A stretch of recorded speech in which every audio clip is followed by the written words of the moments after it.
जय श्री कृष्ण मित्रों। शिव शक्ति एस्ट्रोलॉजी में आपका स्वागत है। आज हम आपको सिखाएंगे ग्रहों की अपनी नीच राशियों में क्या फल होगा। जब आपने देखा किसी कुंडली आपके पास विश्लेषण के लिए आई, आपने उसमें देखा जो ग्रह हैं अपनी नीच राशियों में बैठे हुए हैं। उन नीच राशि ग्रहों की जो नीच राशि है वो कहीं भी बैठे वो अपना क्या फल देगा, क्योंकि उसका जो स्वभाव है, ग्रहों का नीच में जाने का मतलब क्या है, एक ग्रह का ये स्वभाव है वो कहीं भी जाए, कोई आदमी अपना स्वभाव नहीं भूले कहीं छोड़ेगा। तो नीच का मतलब है, समझ लो ये उसकी स्थिति, अगर ग्रह नीच स्थिति है तो द्वादश भाव में कहीं भी बैठेगा तो अपना क्या फल देगा, वो नीचता कैसे दिखाएगा। देखो जैसे समझ लो, उदाहरण के तौर पर कोई आदमी चाहे वो राजा के घर पे बैठा हो, चाहे अपने रिश्तेदारों में बैठा हो, चाहे मित्र के हो, चाहे शत्रु के घर में हो, कहीं भी बैठा हो, किसी भाव में बैठा हो, तो इस तरह समझ लीजिए वो अपना जो उसका स्वभाव है वो अपने स्वभाव के अनुसार ही अपना फल देगा, अपनी नीचता अवश्य दिखाएगा। तो यही चीज आपको कुंडली फलित करते समय ध्यान रखना। मानो कोई ग्रह है अपनी नीच राशि में बैठा हुआ है, वो किसी भी भाव में, चाहे वो केंद्र में हो चाहे त्रिकोण में हो, किसी भी भाव में हो बैठा हो, चाहे खडाष्टक या त्रिक में बैठा हो, लेकिन उसकी जो नीचता है वो अपनी नीचता दिखाएगा ही। मान लो शुभ की उस पर दृष्टि पड़ रही है तो अपने नीचता में कमी कर सकता है, लेकिन अपना जो अशुभ फल है वो जरूर देगा। अब जैसे मान लो सूर्य है, अब सूर्य को पहले आपको पता होना चाहिए सूर्य है क्या, कि सूर्य का आपको पता है होना चाहिए कि सूर्य जो है हमारे आत्मविश्वास का कारक है। शरीर में आत्मविश्वास है, साहस है। दूसरा हड्डियों का कारक है। अगर ये नीच का हो जाएगा तो इन चीजों को वो अशुभ कर देगा, निगेटिव कर देगा। अब जैसे फलित बताया गया है, आज का जो विषय है सूर्यादि ग्रहों का नीच राशि में फल। आज हम पहले रह लेते हैं सूर्य। जैसे नंबर 1 सूर्य। सूर्य क्या है, जैसे कुंडली में आपने देखा कि ये सूर्य कहाँ होगा, सूर्य तुला राशि में नीच का होगा। कहाँ पर होगा, जब सीधा 7 नंबर में सूर्य लिखा हो तो समझ लेना कि सूर्य नीच राशि का है। अगर तो सूर्य तुला राशि में कहीं भी बैठेगा 12 भाव में, तो उसका फल क्या होगा। सूर्य का अपना जो मेन फल है, एक तो उसके दांत कठोर होंगे, शरीर उसका सम होगा, सम स्थिर शरीर होगा, हाथ पैर और जंघा ये स्थूल होंगे। और पत्नी, ऐसा जातक क्या होता है, पत्नी का भक्त होगा। और जैसे मैंने बताया सूर्य कारक किसका है, आत्मविश्वास का, तो आत्मविश्वास में कमी हो जाएगी। मैंने कहा हड्डियों का कारक भी है सूर्य, तो शरीर में हड्डी संबंधी प्रॉब्लम भी देगा, ये ध्यान रखो, वो हड्डी संबंधी आपको परेशानी भी देगा। इस तरह ध्यान रखो, अगर कोई ग्रह हमारी नीच की पड़ी हुई है वो अपनी नीचता दिखाएगा, उससे संबंधित परेशानी खड़ी हो जाएगी। अब जैसे दूसरा उदाहरण लेते हैं चंद्रमा। अब चंद्रमा जो है किस राशि में, अब देखो जिस तरह से कुंडली आप देखोगे कि चंद्रमा वृश्चिक राशि में, इस तरह 8 नंबर पे लिखा होगा, चंद्रमा 8 नंबर वृश्चिक राशि में नीच का होगा। और जब चंद्रमा नीच का होगा तो चंद्रमा आपको पता होना चाहिए, मैंने आपको बता भी रखा है भाव विश्व के अनुसार कि जो चंद्रमा है किसका कारक है, मन का। चंद्रमा मन का कारक है, मन का है, आत्मविश्वास का है। अगर चंद्रमा नीच का हो गया तो आपके मन को डिस्टर्ब कर देगा, मानसिक स्थिति आपकी मनोबल को नीचता पर डाल देगा, कमजोर कर देगा। इसका फलित आपको समझा देता हूं कि अगर चंद्रमा आपकी कुंडली में नीच का है तो ऐसे जातक क्या होंगे कि आपने देखा किसी कुंडली में चंद्रमा नीच का है तो आप क्या कहेंगे कि जातक नर्तक होगा, नाचने वाला। आपने देखा बहुत से जातक नाचते रहते हैं, नर्तक होते हैं।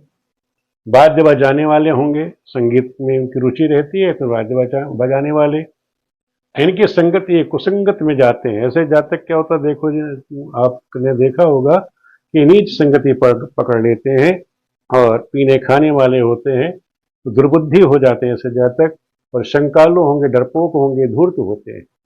जिनका चंद्रमा नीच का होगा उनमें ये गुण जरूर होंगे। कारण क्या है, उनका मन अस्थिर हो जाता है, मनोबल उनका टूट जाएगा। तो ये जिस तरह की जो प्रॉब्लम है चंद्रमा के नीच में होने पे ये फल आ जाता है। दूसरा देख लीजिए, अगर मंगल किसी का, नीच का हो गया तो मंगल क्या है? पराक्रम का है। मंगल पराक्रम का कारक है, तो समझ लो अपने पराक्रम का गलत इस्तेमाल करने वाला, ये समझ लीजिए। अपने पराक्रम का दुरुपयोग करेगा। दुरुपयोग करेगा तो पराक्रम का जो गलत उपयोग करेगा तो क्या क्या स्थिति ये आएगी, मैं बता देता हूं। अगर मंगल नीच का हुआ, एक तो स्थिर संपत्ति तो उसके पास रहेगी, बुद्धिमान होगा, चोर निकलेगा, रात में काम करने वाला। अब समझ लो कि उसने अपने पराक्रम का गलत इस्तेमाल किया। पराक्रम का है रात्रि के कार्य। रात्रि के कार्य क्या है? जैसे चोर है, डकैत है, इस तरह के लोग होते हैं, उनके पास संपत्ति होती। भाई चोर डकैतों के पास संपत्ति होती, निश्चित है कि उनके पास संपत्ति होगी। ऐसे लोग जो जानते हो कि पुलिस से ज्यादा ही बुद्धिमान कौन होते हैं? चोर होते हैं। बुद्धि के बहुत तेज होते हैं लोग जिनका मंगल नीच का होगा, वो क्योंकि ज्यादा बुद्धिमान होते हैं मंगल की वजह से। मस्तिष्क उनका बहुत तेज चलता है, सिपाहियों से ज्यादा चोरों का दिमाग चलता है। तो इस समय ध्यान रखो, मंगल जो है अगर किसी का नीच हुआ तो अपने पराक्रम का दुरुपयोग करेगा, तो उसमें स्थिर संपत्ति होगी, बुद्धिमान होगा, चोर होगा, रात्रि में कार्य करने वाला हो जाएगा। इसी प्रकार बुद्ध है। बुद्ध मैंने बताया बुद्धि का कारक है, वाणिज्य का कारक है। अब किसी की बुद्धि ही डिस्टर्ब हो जाए तो वो क्या करेगा, मैं बता देता हूं, उसे आप नोट कर लीजिएगा। अगर किसी का बुद्ध आपने कुंडली में देखा, हाँ ये भी आप समझ लो कि मंगल नीच का किस राशि में होता है? मंगल इस तरह कर्क राशि में, 4 नंबर में मंगल कर्क राशि में नीच का होगा। जैसे मैंने बताया था चंद्रमा 8 नंबर में नीच का होगा, मंगल कर्क राशि में नीच का होगा। बुद्ध जो है इस तरह 12 नंबर लिखा होगा, यानी मीन राशि में बुद्ध जो है नीच का होता है। फिर इसका फलित क्या होगा वो हम आपको बता देते हैं। आपने देखा किसी कुंडली में इस तरह से 12 नंबर में बुद्ध बैठा हुआ है, बुद्ध उसका नीच का है। मैंने जैसे बताया कि बुद्ध जो है बुद्धि का कारक है, वाणिज्य का कारक है, तो और पत्नी का भी कारक है। तो ऐसे जातकों को जो पत्नी मिलती है तो वो तो सुंदर सुशील मिलेगी, चतुर मिलती है। ऐसे जातक लोग पति पत्नी की आज्ञाकारी होते हैं, लेकिन इस संतान से संबंधित उनको प्रॉब्लम रहती है। किसी का बुद्ध है नीच का है तो उन जातकों को ज्यादा तो देखा गया है उनको संतानहीनता का सामना करना पड़ता है, और बुद्धि डिस्टर्ब रहती है, और व्यापार में भी दिक्कत आती है, वो आगे हम आपको समझाएंगे। तो जिसका बुद्ध नीच का होगा तो उसको पत्नी तो सुंदर सुशील मिलती है, जातक चतुर होते हैं, आज्ञा कारण इनकी पत्नी होती है, लेकिन संतान संबंधी इनको दिक्कत रहती है। अब मान लो किसी का बृहस्पति, अब जैसे बृहस्पति यहाँ देखा आपने मकर राशि में हो, जैसे यहाँ लिखा हुआ है, अगर किसी का बृहस्पति मकर राशि में हो, इस द्वादश भाव में कहीं भी बैठा हो, तो बृहस्पति ज्ञान का है, बुद्धि का है। अगर किसी का ज्ञान ही डिस्टर्ब हो जाए, बुद्धि ही डिस्टर्ब हो जाए, तो क्या करेगा आप समझ लो। हम आपको बता देते हैं, जैसे बृहस्पति मीन राशि का है, अगर किसी का बृहस्पति मीन राशि का है, पहले अगर पत्नी के मामले में देखा जाए, क्योंकि इसकी दृष्टि कहां पड़ रही है? सप्तम दृष्टि यहां पड़ेगी। यहाँ क्या उच्च दृष्टि पड़ रही है? बैठा जरूर नीच का है, लेकिन इसकी दृष्टि कहां पड़ रही है? उच्च दृष्टि यहां पड़ रही है। कई जगह पॉजिटिव फल जरूर देगा, क्योंकि शुभ ग्रह की जहां दृष्टि पड़ेगी वहां पर शुभ फल देगा, जहां पर बैठेगा वहां अशुभ फल दे देगा। इस चीज का लोग दिमाग में बिठा लेना कि बृहस्पति जो है आपका जब कुंडली में नीच राशि में जिस भी भाव में बैठेगा उस भाव से संबंधित फल की हानि कर देगा, लेकिन जहां पर उसकी 5वीं दृष्टि पड़ेगी, 7वीं दृष्टि पड़ेगी, 9वीं दृष्टि पड़ेगी, उन भाव से संबंधित फल वो शुभ फल दे देगा। तो बृहस्पति का यहाँ क्या फल होगा? बृहस्पति उसको पत्नी सुंदर देगा, सुशील देगा। ऐसे जातक जो है सोने से और फूलों से सम्मानित होते हैं, समाज में प्रवासी होते हैं, अगर प्रवास करते हैं बाहर भी जा करके लोगों की सेवा करने वाले होते हैं, और इस तरह के जातक जो है जो जिसका बृहस्पति नीच का होगा उनके अंदर ये गुण जरूर होंगे। हम नेक्स्ट समझ लीजिए। अब मान लो किसी का शुक्र ही नीच का हो, ये शुक्र है, मान लो शुक्र किसी का नीच का है, कन्या राशि में बैठा हुआ है। शुक्र जैसे है बहुत विलासता का जीवन का कारक होता है, धन का भी कारक होता है। तो किसी का शुक्र अगर नीच का हो गया तो ज्यादातर जो डिस्टर्ब हो जाते हैं, बुद्धि उनकी डिस्टर्ब रहती है शुक्र वालों की। मैं आपको बताता हूं, अगर शुक्र किसी का आपने देखा कन्या राशि में बैठा हुआ है, तो ऐसे लोग हैं मस्करी करने वाले होते हैं, विनोदी स्वभाव के होंगे, राजनीतिज्ञ होंगे, बुद्धिमान होते हैं।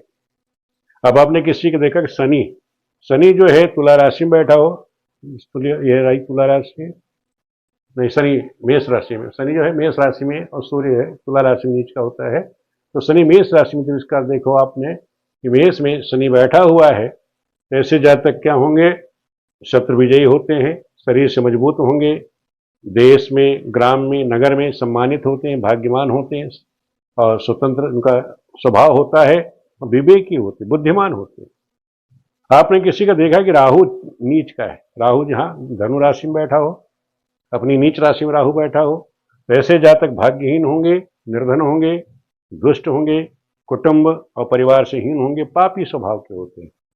किसी का देखा आपने केतु इसी तरह मिथुन राशि में बैठा हुआ हो, नीच राशि में हो, तो क्या फल होगा, ऐसे जातक जो है दुर्बुद्धि होते हैं, दुष्ट होते हैं, आंखों के काने होते हैं, पत्नी से दुखी रहते हैं, खिन्न में उनका स्वभाव रहता है, खिन्न रहते हैं, कुरूप होंगे, शत्रु विजयी होंगे।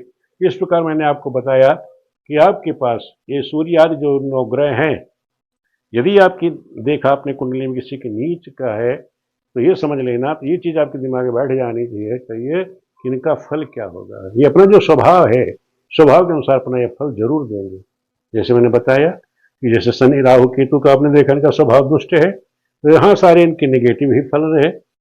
बृहस्पति, बुध, चंद्रमा, ये क्या है, शुभ ग्रह है। तो इन्होंने क्या किया, देखो आपने बुध है, बुध अपने स्वभाव के अनुसार सब फल दिया, सुंदर स्त्री है, सुशील है, चतुर पत्नी, आज्ञाकारिणी देता है, केवल एक संतान संबंधी ही दिक्कत देता है, लेकिन उसने अपने स्वभाव के अनुसार शुभ फल दिए हुए हैं।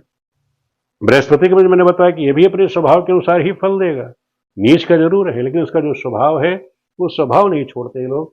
तो बृहस्पति भी सुंदर पत्नी दे रहा है, सुशील है, स्वर्ण आभूषण से जो सम्मानित कर रहा है, प्रवासी बना रहा है। केवल एक ही चीज है कि प्रवासी बना देगा, देश से बाहर भेज देता है, कि बृहस्पति जब नीच का होगा प्रवासी बना देता है। देखो इसी तरह शुक्र को मैंने बताया, शुक्र भी शुभ ग्रह है, तो यहाँ देखो जो भी ग्रह है अगर नीच का भी है तो पत्नी उसको सुंदर सुशील दे रहा है। शुक्र देखो मस्करी करने वाला, विनोदी स्वभाव, राजनीतिक बुद्धिमान बना देता है, जबकि ग्रह नीच की है।